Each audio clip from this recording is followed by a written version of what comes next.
Welcome to Trust the Journey. I'm Melanie Curtis. As you guys know from our foundational episodes with Jay and me, our mission is to live, laugh, love, and learn together with you.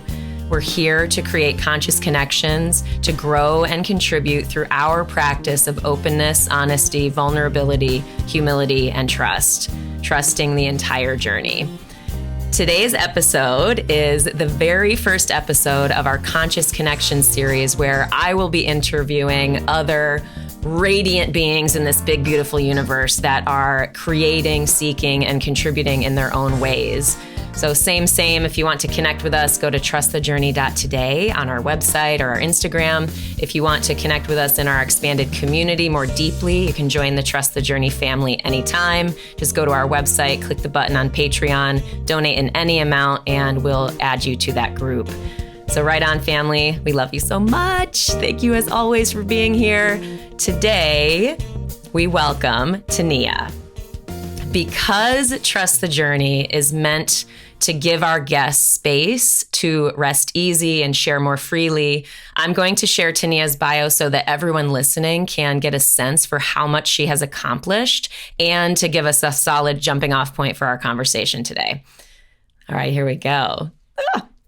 Originally from Jackson, Mississippi, Teneia is an internationally touring musician and songwriter and has 7 albums to her credit. She has won multiple awards, had her work featured in television and film, and shared the stage with various critically acclaimed artists. One of Teneia's most prominent pieces, Stand, earned a placement in the HBO documentary Prom Night in Mississippi, featuring Morgan Freeman. Stand embodies Teneia's ability as an artist to address deeply rooted social issues fearlessly and confidently. Her true talent, however, is that she strips down the audience, leaving their minds filled with reflection and their hearts filled with hope. With a career spanning over a decade, Teneia has toured relentlessly throughout the years, is continually working on personal and elevated projects, all while spreading a message of love and equality. Teneia is a visionary with the heart to match. No matter what project she is a part of, she always delivers a stellar performance. With folk soul roots and infectious hooks, she teeters on the edge of defining a new sound and genre. In my experience, Teneia is absolutely a phenomenal singer, songwriter, and human. Someone I was lucky enough to meet at the Hatch Summit in Montana in 2019, getting to sit connecting next to each other in the front row of one of our immersive sessions. I am so grateful that our paths have crossed in this life, and that I get to call her my friend, and that I get to share her with you all today. Teneia, welcome. Thank you so much, Melanie. I'm like, why am I feeling like I'm going to cry already? So I know this is going to be a really great, deep and interesting conversation. Thank you. Yeah.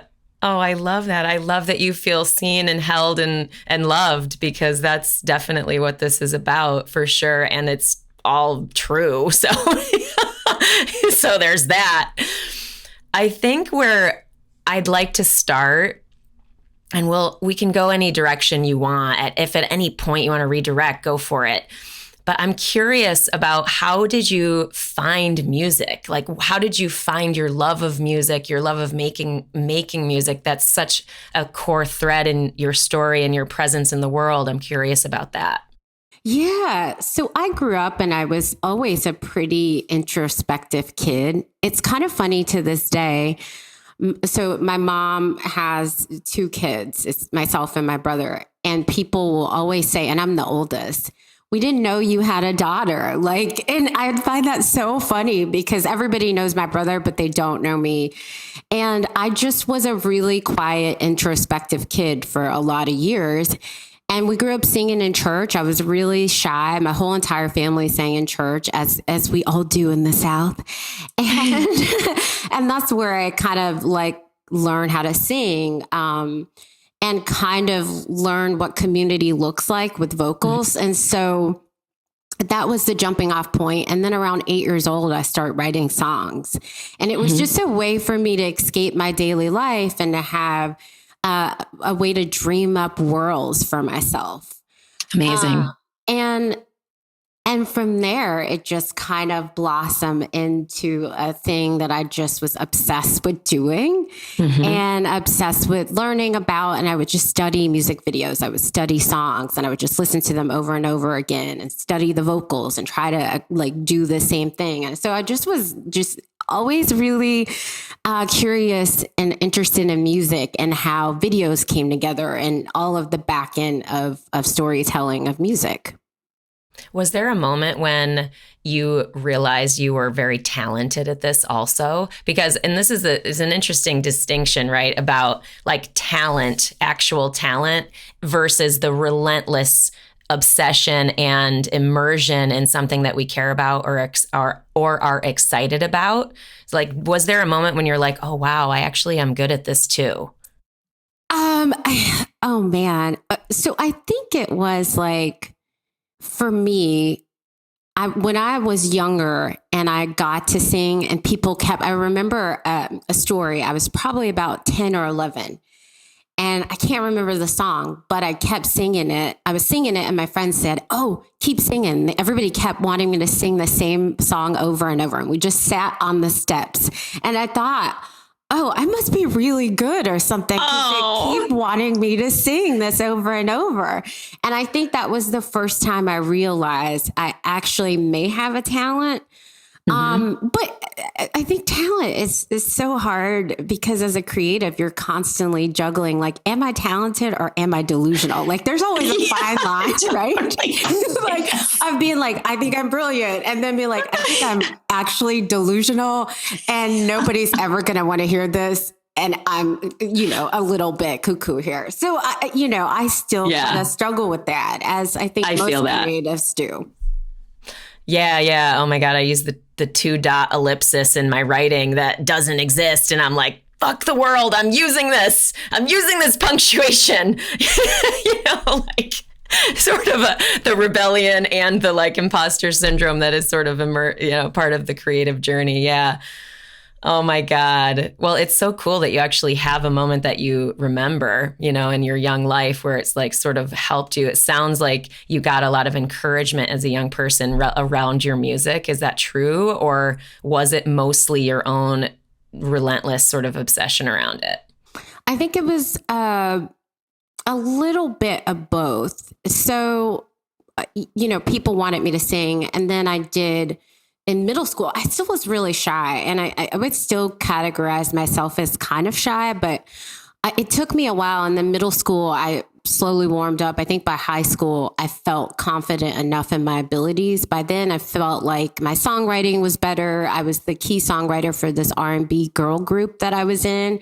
Cool. And that gave me a lot of like confidence and, strength in my abilities. But, I think just years of doing projects, you constantly hone and hone your craft and dig into what you're really hopefully good at. And I think it's always a thing that's like ongoing for me.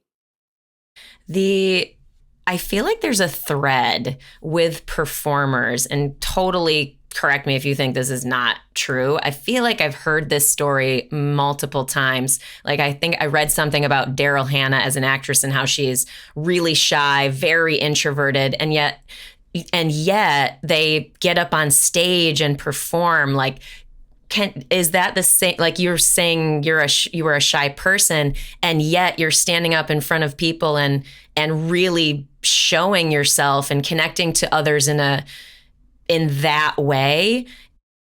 What would you say to that? Do you have any thoughts on that as a common thread with performers or no? I'm curious. I don't know. I know a lot of musicians that are like highly extroverted, and most people meet me and they think that I'm extremely extroverted because I'm like friendly and I love people and like talk to people, and everybody thinks like, oh, she's just like really, really social. I think throughout the years I've gotten more introverted, but the stage is a very different beast. It's because for me, when I'm on stage, I am my full self, right? And so I've been doing it for a lot of years. And it's like now when I get on stage, I just kind of show up and I'm like, I swear a lot. I tell stories. I interact. Like, I just remember like I bring people on stage. Like, it is very spontaneous, but organized at the same time. So it's like fun for me on the stage where I get to be my full self, and I have an audience there to kind of feed off of. Yeah. And it's so fun because when you're really locked in at a show and you have the audience there, it feels like you're creating a whole new like community and universe almost. Like it's like time stops. So it can be kind of addictive for people. I like the stage, but I like leaving it. You know, I like my day-to-day life to be very like introverted and private and all of that stuff. But when I'm on stage, I will tell stories about my life and my breakups and like, you know, random stories of things that have happened throughout the week. Like, I like that kind of thing because it's real for me. It's not about performing. It's just about sharing who I am. Mm-mm. Oh, that is powerful. I feel like that's where the magnetism actually is derived. For me, if I look up and I go to a performer as someone witnessing a performer and I go, oh yeah, like they're in the flow, that's who they are. That's usually when I'm like drawn to that person, drawn to that performer, drawn to their music and their creativity, which is a good segue into the next thing I wanted to ask you about, which is your creative process. And more so, like, as for Trust the Journey, we're big into the conversation of healing and how do we go deeper into ourselves and all of this. And I'm curious how has creating and making music or being creative in whatever ways that you are, how has that served your healing? I mean, you sort of touched on it that you're sharing about your breakups and this and that. Like, can you tell us more about that? Yeah, I think, you know, for me, and I was saying this to another friend that I did a podcast interview, is like, it's where I get to bring my full self, you know, and I went through a divorce in 2019 that was really, really difficult for me. And writing my album Black Empress was so healing because I remember sitting on the couch and I was just sad and crying. And I heard the ink hasn't dried. And I just got up and went to my guitar. And then I wrote one of the songs, Ink, on the album. And it just felt like, oh, if I do this every time I'm sad and really channel it into something that makes me feel better, right? I don't go for these like just grabbing a drink. I don't go for just grabbing like, you know, something else to take me out of this moment. I sit with it and then I process it in words and melodies. And I just found that every time I did that, I discovered a new aspect of myself and I felt better. And so by the time the record was done, like I could look at it and be so far removed from those emotions of like the sadness and just be like, oh man, I remember when I was there, but I'm like on this whole other side of my healing journey right now.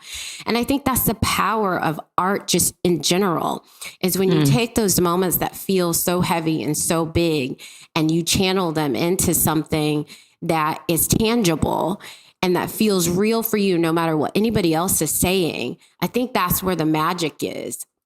And the thing I like struggle with in this kind of day and age of like, let's write a hit and let's do all these shiny fucking things. Like, I hate the fucking shiny thing. Like, they drive me nuts. Like, I could go on a whole rant about it, you know? It's like, no. Yeah, let's just be shiny and pretty and like not talk about stuff. And then like, let's make sure we check off these little boxes, right, that we put ourselves in. I've got a song about that as well. But like, that drives me nuts because it's not coming from a real place. Anybody that has created anything from real pain knows that you don't think about genres. You don't think about radio. You don't think about anything other than this is so real for me. These emotions are real. This moment is real. And if it's real for me and I can put it on paper and I can put it in a song and with a melody and with music, somebody else is going to connect with that. And I just think that is such the value in healing, you know, if you have a talent that can be helpful with that. Amen. So, God, I had tingles the entire time you were sharing just then. No joke, no joke. I mean it, because it's so, it like the realness of that, the power that we all have to like do that transmuting of pain and going, okay, how is this turning into something that really is a contribution to, yes, myself and my own healing, and to the people that are going to bear witness to the real depth of humanity that I'm sharing. And that's brave. You know, I talk a lot about being brave and all of that, but like, man, the whole skydiving thing, it's obviously a thing, but this idea that it is super brave to go inward and to really look into our darkness, to really feel all of our feelings, to feel our pain, and then to basically, it's not be afraid of it, because we're allowed to be afraid of feeling emotional pain. It's more like being brave enough to go, what is this trying to become through me? It's like beautiful.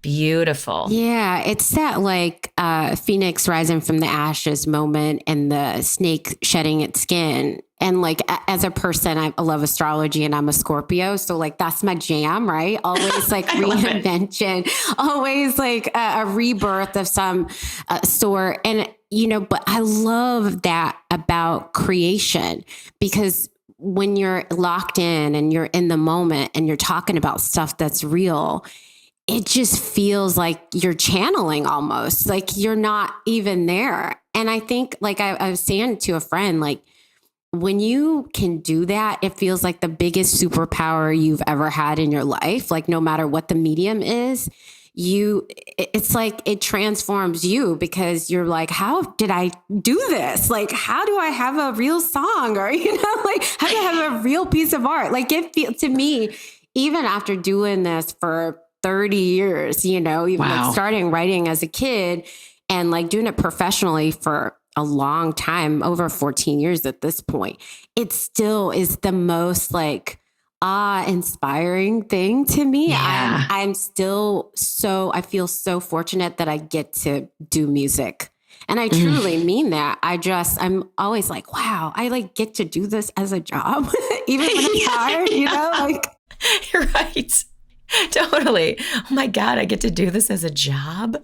Yeah, totally. I mean, and that's something. And just before we go on to sort of the next section of my curiosity, which is vast, by the way, the fact that you've created 7 albums, that's a lot. That's a humongous body of work. And you sort of briefly touched on it, but like, can you give us some insight into what is it like? What is the path of such a big, significant body of work? Is there anything you can share that would give people insight into what those bigger, longer paths look like or what they take? So, you know? Oh, I am, and I was laughing about this the other day with a friend that I work with really closely, and because I'm a idea person and an executor, right? Cool. So as soon as I have an idea and I'm figuring it out, I start to execute, even if I don't have all the ideas. And that works for me. Listen, like some people, they spend years on the ideas and then they execute.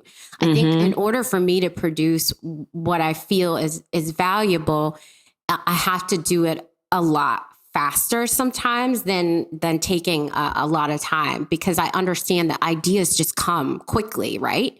And sometimes the story needs to be told, and it needs to be told in a way that is like, you can't sit here in this pain for 4 years, right? Like, right. We got 2 months of this, girl. You gotta wrap it up, right? Like you got a deadline, girl. You got a deadline for the pain. Get in and get out, right? That's so awesome. I think, and that's kind of like how I work, because I understand the value of from a start and then finishing a project. And so my creative process looks like I come up with ideas, I kind of flesh them out, and then I start calling people that I really connect with. So an example would be the Pride video I did for the U.S. State Department and American Music Abroad. I had this idea. I wanted to do a dance track for Pride. And so I I was like, oh, I've got a melody line. So I reached out to this DJ on Fiverr who's out of Turkey. And I said, can you create a track for me? He created a track. And then I just kind of wrote to it, recorded it. And I said, oh, I want my friend who's a trans rapper on the track. So they ended up killing it. And then I go to a friend that's a videographer. I was like, I don't know. Here's my ideas for the video, and they execute. So like I work with a bunch of people that do what they do really well and they execute. But most of the time, my ideas, I just sit and listen over and over, probably for hours, to the ideas I have. And I'm like, is this good? Is it not good? And I struggle with that delusion. But I think that execution and people that work really well with you helps. And so that's kind of what I lean on.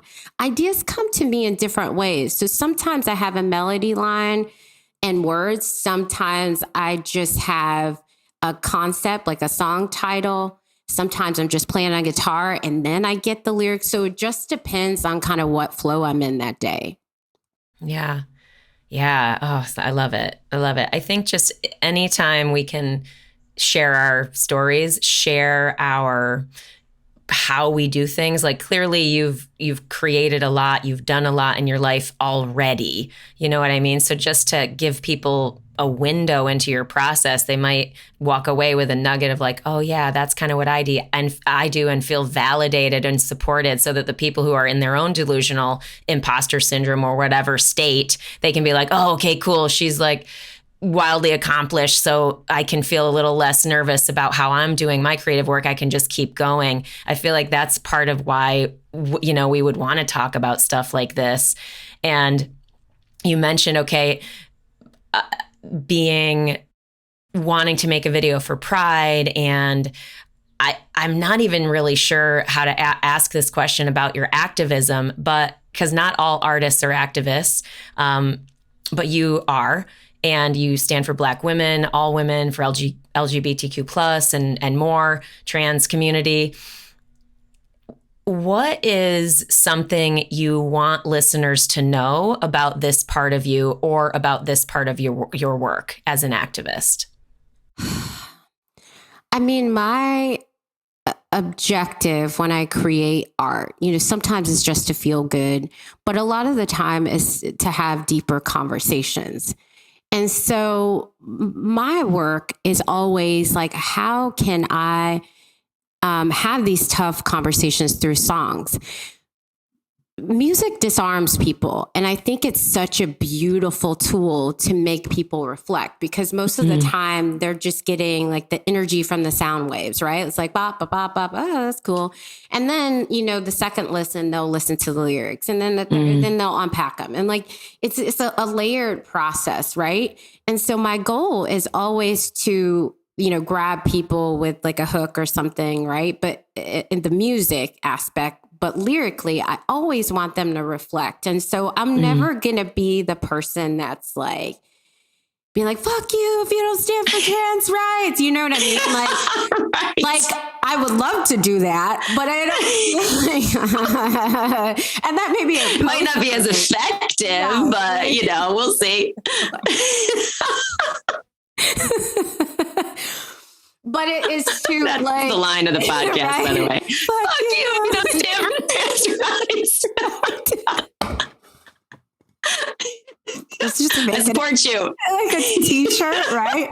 Yes. I think we have a thing going here. Yeah. We have a new merch line. Our entrepreneurial ideas are off the charts. Anyway, I digress. Yeah.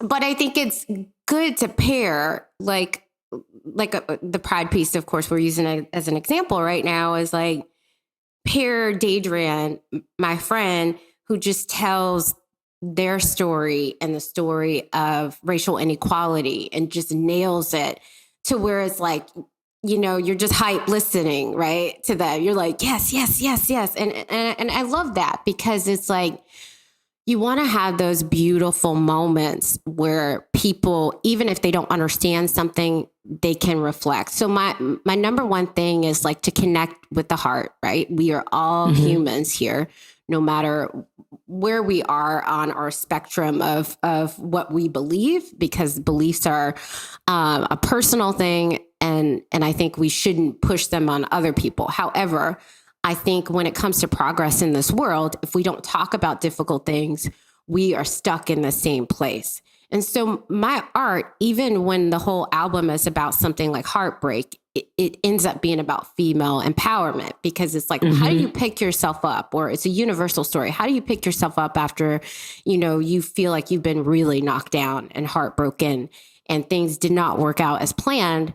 And you channel that into people coming and being like, I understand this. You helped me get through my divorce. You helped me get through this. You helped me feel good about like being LGBTQ. Like, I love those stories because it's a reminder of how powerful music is. And so I'm constantly pushing, but I'm pushing in a way that is like my way, which is like, I'm just going to put it in art. I'm going to make sure people vote. I'm going to make sure people are educated and understand where they are in this process. You can't sit on the sidelines and be like neutral when it comes to racism. That's not how you fix a problem. You know what I mean? Like, so I push and I try to do it in the best ways. And I think art helps me with that. Yeah, for sure. And again, brave. I can't not call that out. It's I think awesome in the sense that if we're talking about what is a way to connect to, like, and you're like, okay, I'm always trying to get to the heart, you know what I mean? And there are universal stories that then are tied or married with these tougher conversations, such that people engaging your art, listening to your music might be able to open their mind because of their connection around a universal story to the thing that they don't understand, maybe like racism or LGBTQ rights or whatever, right? And so like, I love that creativity and that human sharing and storytelling can be a bridge for those bigger, tougher things that we're looking at in society today. It's really awesome. Yeah, thank you. Yeah.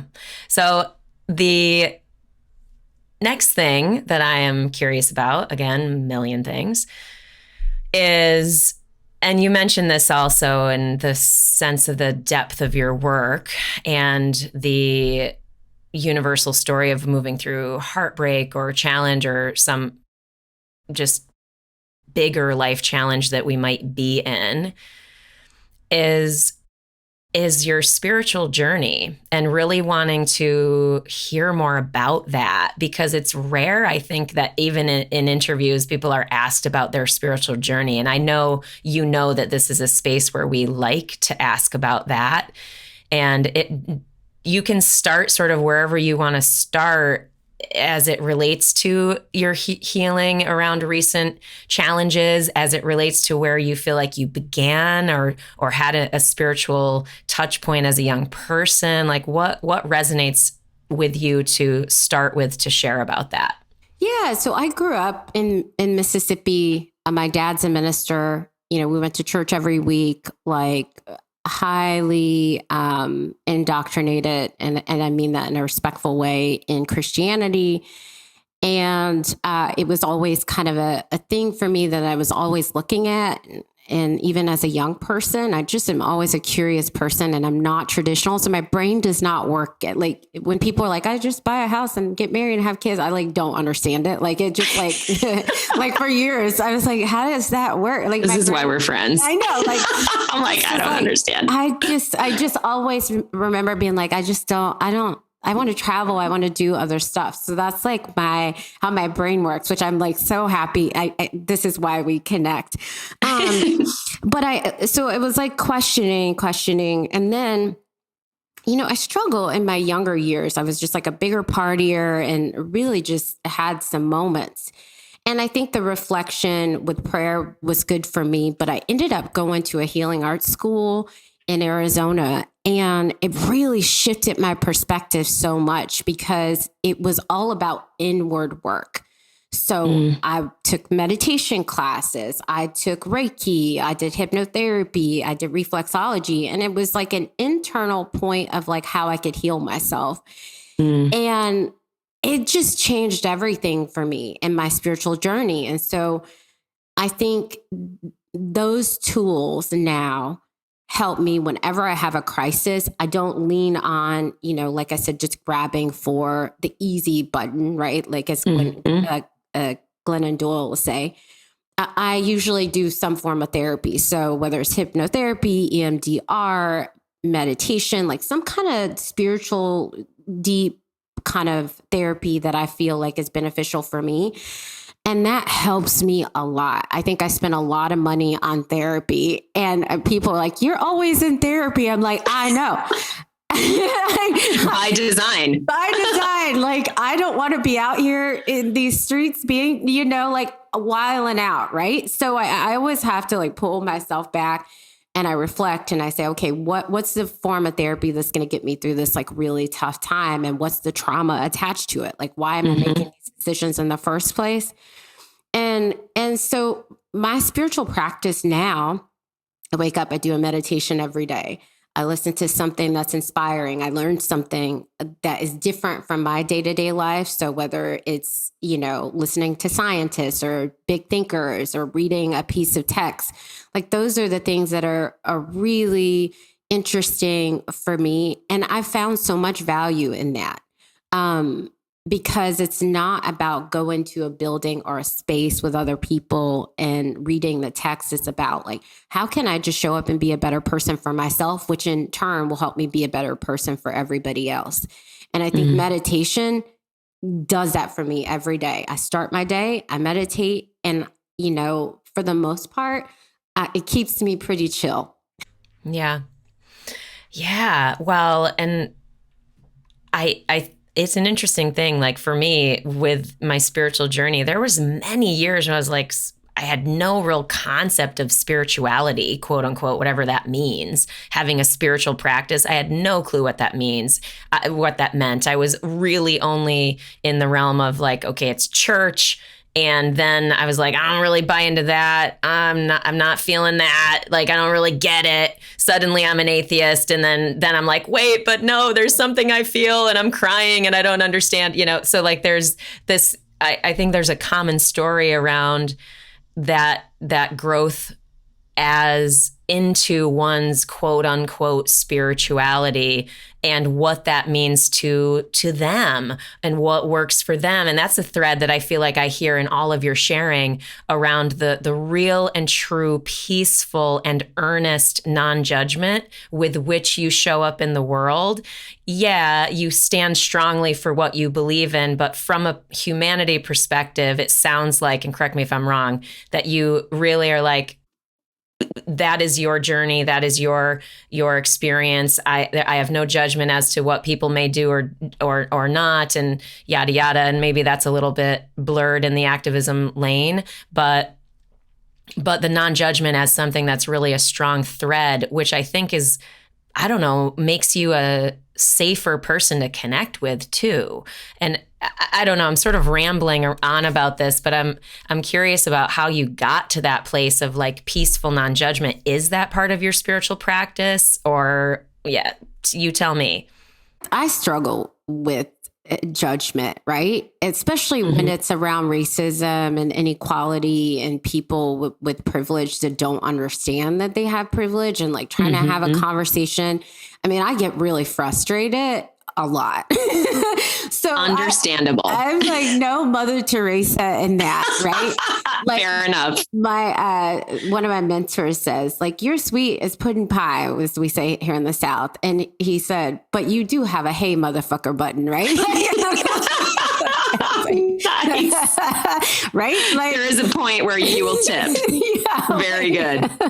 It's just, I'm just being honest. But I think the value in trying to understand people, right? Like I try to understand people until it becomes a point where they are harming themselves and others. And then there is a point where you have to me as a person that cares, be real and honest and be like, this is not like you have to help yourself. So I struggle with that a little bit, but I try to use moments that are really tough as like educational moments. So for instance, I get a lot of people, older white people in my inbox about Black Lives Matter telling me it's like a terrorist group and like all this, sending me all their like Fox News articles. It's great. Sarcastically, it's so great. God. Anyway, but and so usually I try to be really loving. And then at a certain point, then I have to like check them, right? And be like, listen, I just posted a piece of content and you're commenting on the content, but like, I'm not going to have messages from you telling me that I'm going to fail and, saying I'm sending you propaganda when I just mention an organization. And so there comes a point where you have to set boundaries. And I think as non-judgmental as I try to be with their voting and what's going on with them, I do have to have a moment where I have to stand up for myself and stand up for others. Like, this is unacceptable to think that it's okay to send a person stuff like that and to tell them that their career is going to fail and all of these things that they've never experienced. Right. And so it's very difficult when a person is sitting with a whole lot of privilege and they're trying to tell you why your thoughts and ideas and your support for an organization doesn't matter. Yeah. When you've been on the side of racism and you've seen racial inequality and you've seen sexism and you've seen how it's affect your relationships with people, I think it makes it difficult to back down for me. Yeah, that's understandable. The distinction around having non-judgment and having boundaries, like loving people compassionately from afar as a human, but in every way being boundaried against maybe their actions, their treatment, their beliefs. That's completely understandable and logical. And the only way theoretically we can sustainably create, lead, show up as ourselves, have our energy protected and all of that. So that sounds completely smart from where I'm sitting. From the perspective of having experiences that other people don't have, is there anything you would want to share from a story perspective relative to racism or sexism that is something that might help somebody who is not you understand what it's like to be you? I mean, God, there's been so much that's happened in my life around racism, honestly, and it's shown up in a bunch of different ways. But I think the story I'll tell is I went to this community college with my mentor, and we were, at the time, they had this thing called like the Connection, and it was the show choir. And it was like Glee before Glee was Glee, we did right? Like this a long time ago. And so the director gave myself, my younger brother, and a bunch of us from this high school we all went to scholarships. So we were all Black. And then the other kids that were in were white kids. And so the Black guys would be dancing with the white girls. And we would just pair up interracially. And the head of the school, the dean, was really upset about that and was like, called them into the office, called us all kind of N-words. You can't have them dancing with the white girls and all of this stuff. And at the time, I had a tongue ring, a nose ring, and like this, I think crazy hair. So I was just like, you were out there. I was a walking challenge for them, right? So, and I just at the time, I think I was like a little pothead and like a little bohemian, just like walking, gym for them to pick on. And so there was all of these issues with that. And so the director was like, nope, I'm still going to keep, pairing everybody interracially. And we got harassed a lot at that school, but we ended up going and sweeping at all these competitions and pissed off a lot of people because they were like, how dare you have all these Black kids in here? And how dare they come in and kill, steal the show? And it just was a lot. I mean, we had to work really hard to just be respected. And any time that we did anything that felt out of line, you know, we were profiled. The campus police were always following us. You know, it was just a really, really difficult thing to experience. And the dean ended up going to prison for embezzlement. And wow. It was a really interesting reflection, because here he is, you know, trying to say that we were all these like criminals and saying all kinds of negative stuff, calling us the N-word. How dare you have those kids here dancing, you know, with the white girls, which is, you know, historically a thing, right? Where it's like white women are the prize, and, you know, how dare black men even look at them, right? And I think that just sums up the equivalent of racism and systemic racism, and how it shows up in different layers in different ways, because we were judged based on the color of our skin and our culture. And we weren't the criminals. None of us went to jail, you know, at that time or anything. And so it's moments like that I feel like are just so heartbreaking. But when you're in it, you're just there to prove them wrong.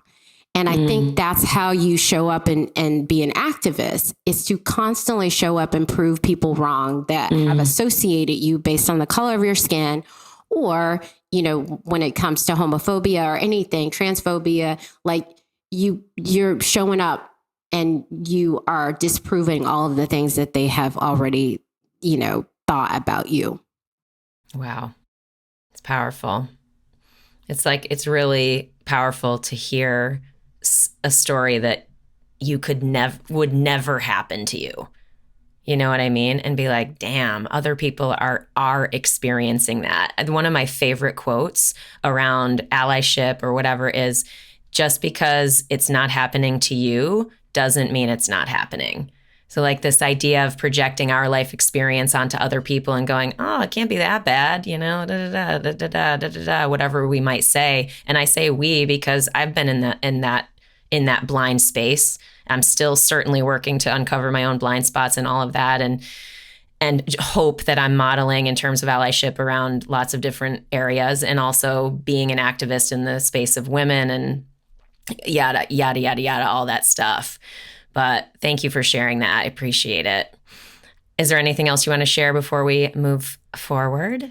No, I mean, I've got racism stories for days, but oh God, how terrible. You'd be like, oh God, girl, that's awful. And real. If we're in the business of keeping it real, that's real. Well, okay, cool. So as always, we could talk for hours and hours and hours on end. So we could always do 18 episodes. But for the sake of this one, we want to ask a series of questions that are in alignment with our core missions, like every episode, and see what answers we get from the people that we have on. And so anyway, we're going to go through this set of questions. It's meant to share from the values of honesty, vulnerability, simple joy, love, learning, growing, and of course, hilarity. I mean, obviously. So here we go. And these don't have to be short form. You can expand. We have plenty of time to expand. So from the honest, vulnerable, what is something that's humbled you recently? My God, that's a really good question. Oh, that's so good. I'm trying to... I know, it's a tough one, right?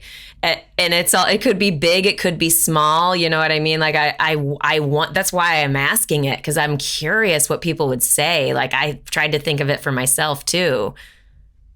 I got it. So a couple of weeks ago, I woke up and I wasn't feeling that great. And I thought, okay, in a couple hours, I'll be fine. You know, I'll just weigh it out. And I had plans, so I canceled them.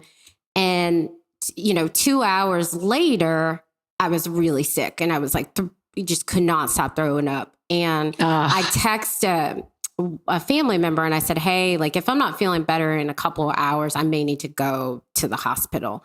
And so it just got worse. Like my health just like tanked in 2 hours. Like I had body chills. I couldn't stop, throwing up. And I just was like, I thought I had COVID, which I'm vaccinated, but I was like, maybe I have the Delta variant. And so I had to call my cousin. She came over and she was like, she had COVID. And she said, you look like I did. And I was delusional. I just remember, and it wasn't like talent delusion. It was like, it was literal, actual. Yeah. So I was like trying to talk to myself, and I was like, it was like gibberish. I was like slurring my words. I was like, I think something's really wrong here. So she ended up having to come get me with a friend. And I remember getting in the car with them and saying, no, I just want to go back home. I just want to go back into my house. It took everything to get down my stairs and get into the car. Wow. And they were like, no, you have to go to the doctor. And I went and they gave me a whole bunch of nausea medication for it took 12 hours to just stop throwing up. And wow. I was in a lot of pain. I've never been in that much pain in my life because I normally don't get really sick like that. And it was a humbling moment because I had to reach out to somebody to take care of me and to where I could not do anything for myself.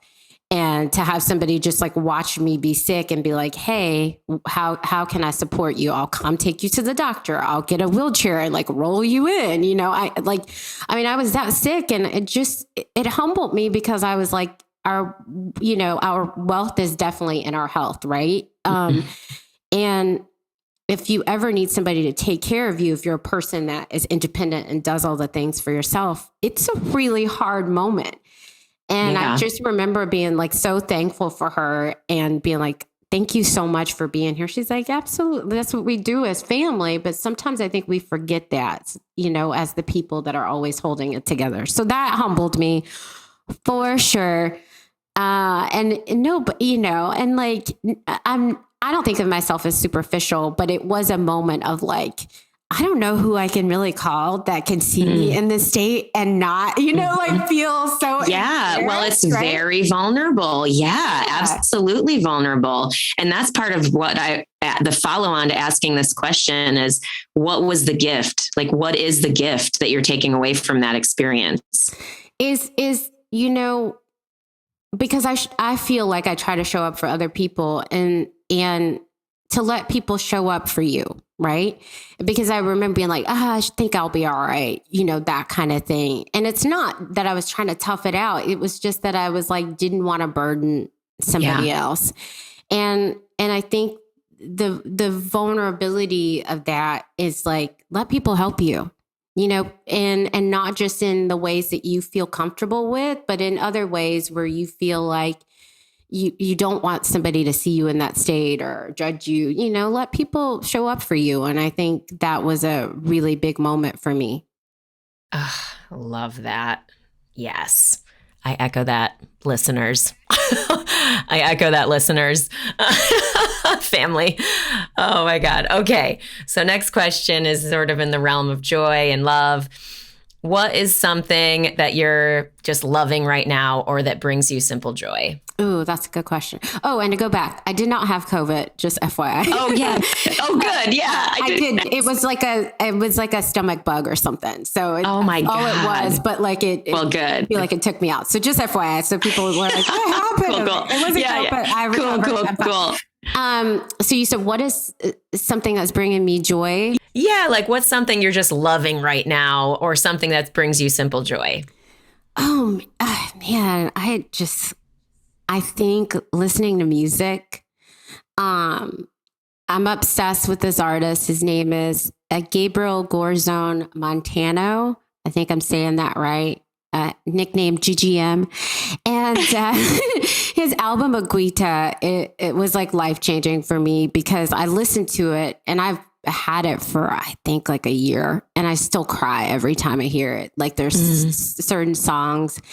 And I just think of how powerful music is. It makes you think about falling in love. It makes you think about, death and rebirth. It makes you think about like just your purpose in life. And so music brings me a lot of joy. I think for a lot of years I did music and I would listen to music, but I wasn't invested in listening to music. And over the last few years, it's just brought me a lot of healing myself. Sometimes when you're giving all the time, it's hard to just like take a moment and receive. And so I've been receiving music, and that's been great and joyful.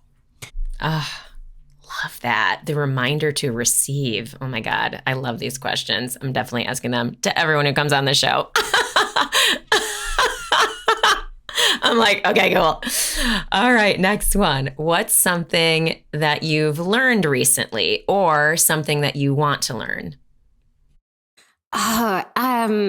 There's so much I want to learn. I feel like every day I'm like, I don't have enough time. I just wish that I had the time to just learn in the as much as possible. But I think I want to learn a new language. That's the biggest thing for me. So that and possibly like learning different dances. And so cool. Because I love the aspect of movement. And I love dancing. I'm not a dancer. I think if there was like a second thing that I could do in my life, it would be to be a dancer, I do know. Again. Yeah. Oh, good. Okay, cool. Yes. Yeah. I'm like definitely not a dancer, but love dance. Like love it. Yeah. And so that brings me like, I would really love to do that and to to learn a different language. Why do you want to learn a different language? I just feel like my brain would love understanding how like language came to be from a different culture and understanding like how these like the communication correlates with like our form of communication, English, and like just the dynamics. I don't know. It's something about it to me is so beautiful. And it's like paying like homage and like respect to a different culture to learn their language. And so that's why. Yeah. Yeah. And honestly, when I ask a why question, it's certainly from a curious place, as we've witnessed the entire time today. But like sometimes the curiosity is enough where you're like, I'm not really sure yet, but I'm curious enough to want to learn a new language. And like Elizabeth Gilbert talks a lot about that, about following our curiosities, because we have this big thing about what's our purpose and blah, all these big giant concepts that can be so stunting and so almost like a barrier. If you're like, I don't fucking know what my purpose in life is. Jesus Christ, like, come on. And so like the idea of like, okay, cool. That's a very common place to be.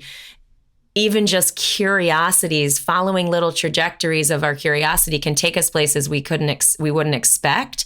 It might not turn into anything big, but it might, So it's like being that openness of being willing to learn and grow in directions and bring that non-judgment to that also. That's why I love that. You're like, I want to learn a new language. I'm like, oh, cool, neat, interesting, Yeah. And Elizabeth Gilbert, what a incredible human. I just love her.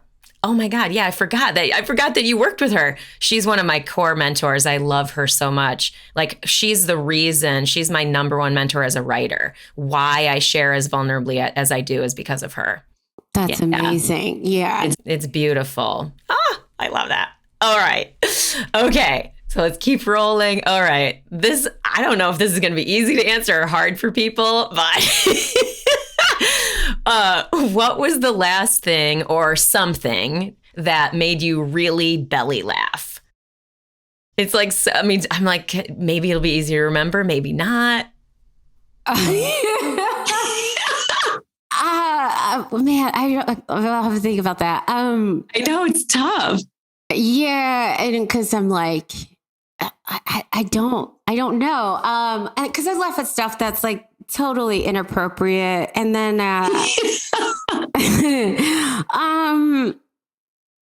so I had my little niece here recently. I had her for a few days, and she is one of the joys of my life. I love that kid so much. She's so funny. And I think like she loves music. So she remembers all the words and lyrics to songs. I mean, it's just crazy to see a 6-year-old be able to do that. And we had a bunch of different little play dates, but mostly during the mornings, we dance around the house and sing. And just like her, when she's in her little groove and she's dancing and like she doesn't think I'm watching. I think that's just the cutest fun. Like, and it just makes me chuckle. And so when things are really exciting to me, I laugh or cute or, and she would just say, TT, why are you laughing? And I was like, because I think it's adorable, And so it's not a full on belly laugh, but it's like these little chuckle that just remind me how joyful kids are and how we should all bring that element of, just creativity and fun into our own lives. Yeah. Oh, yeah, totally. Yeah, for me, I laugh at a lot of things. I believe sort of deeply that life is comedy on so many levels. It's comedy and tragedy, but, there's so much ridiculous about this. Come on, we are so ridiculous as humans, But it's also like, for me, laughter will come out of my body because I'm delighted. So it's not necessarily funny, but I'm delighted by what I'm experiencing. And it sounds like that's part of what you experience with your niece. And like, yeah, it could be funny, but it might just be delightful. And that's kind of in the same lane as well. I love it. All right, last question. You read, well, actually second to last. We're getting close. All right. So this is a pretty broad question, but if you could initiate a positive change in the world, like what would your vision be and why? So it doesn't have to be like some be all end all thing that saves humanity. It could, you can go as big as you want or as small as you want. It's just what's something that you believe in as having the potential to influence the future of humanity or simply improve the day-to-day life experience for yourself and others. So like what's something you would share about that? Oh, that's a really big question, and I love it. I love all your questions, by the way, so thank you. These are killer questions. They're so good. The first thing that comes to mind for me is I've met a lot of people in my job. And most of the time, the people that do not have a creative outlet or don't understand creativity, that think of themselves as like analytical and like in these boxes of like tradition, they kind of lack the understanding of like how to be creative. And I think creativity within itself, no matter what you're doing, helps open up different aspects of you. And so I wish more people had the time and the energy and the openness to be creative, because when that happens, I think we end up with people that can understand, like we can understand each other. Like you can understand somebody else's point of view when you're creative, because it doesn't have to have all of these angles to it within boxes, right? You can look at a painting and it means something to me, a difference from you. And we can all look at it and have our own perspective and not fight about it, right? Usually nobody's at an art gallery going, how dare you call it a turtle? I saw a bird. You know what I mean, right? It's a bird. It's a bird. Like want to fight about it, right? Like, oh my God. You know what I mean? It's a bird. Like, can you get all believe upset about it. Like, right. And we do that with politics. We do that with religion. We do that with all these things. But for the most part, unless it's like controversial art, when art is abstract and it's universal, we don't really fight about it. Sure. And the people that I feel like struggle the most is the ones that don't have a creative outlet and don't understand the power of it. They just think it's this thing that like these wacky, non-traditional people do. Yeah. But honestly, it's in all of us to be creative. We're creating every day throughout our lives, whether it's like what we cook, what we eat, how we wear our clothes. Like those are all like creative gestures. And so my biggest thing is I think that would be healing for people. And maybe people wouldn't push their junk on people as much if they had an outlet where they could just be weird and quirky and nobody's judging them for it. Oh my God. Amen. That is the perfect note to end on. And just beautiful. I love every single bit of that. Thank you. But before we close, how can people connect with you? Like, how can people support you as well? So how can they connect with you and how can they support you? So my social media handles are Teneia Music. So that's on Facebook and Instagram and Twitter as well. Teneia is spelled Teneia, but you probably will have that in the notes and stuff for people to look at. My name is spelled wrong all the time. Tequila is the best one that I've been called. So anyway, I'm like, oh, tequila.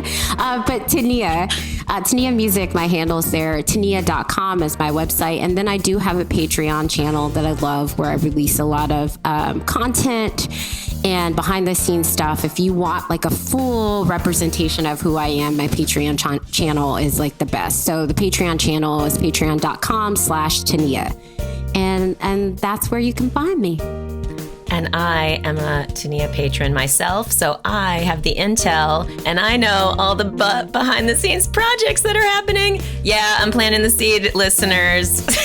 So you'll maybe be interested in going to check it out because it's really cool to get to witness and be a part of that creative process of yours behind the scenes. Like that, there is value in immersive connection. And so I that's one thing I really like about your Patreon page, your Patreon sharing personally. But sister, thank you so much for being here. I love you so much. You're so generous with your sharing. Everybody who's listening, please follow Teneia. Go check her out. She's amazing. Certainly all the Trust the Journey stuff. But yeah, go ahead, girl. Thank you for having me. It is an honor to sit with you virtually. I love you. And from the moment we sat beside each other at Hatch, I was just like, she is a badass. And I'm just so thankful, number one, for our Hatch group, because it has brought some of the most incredible people into my lives, and you are one of them. And I just value you not only as a friend, but as an ally. And that those are big shoes to fill, and I respect you so much for all the work you do. So thank you for having me. Okay, we're gonna cry at the beginning. I'm gonna cry at the end.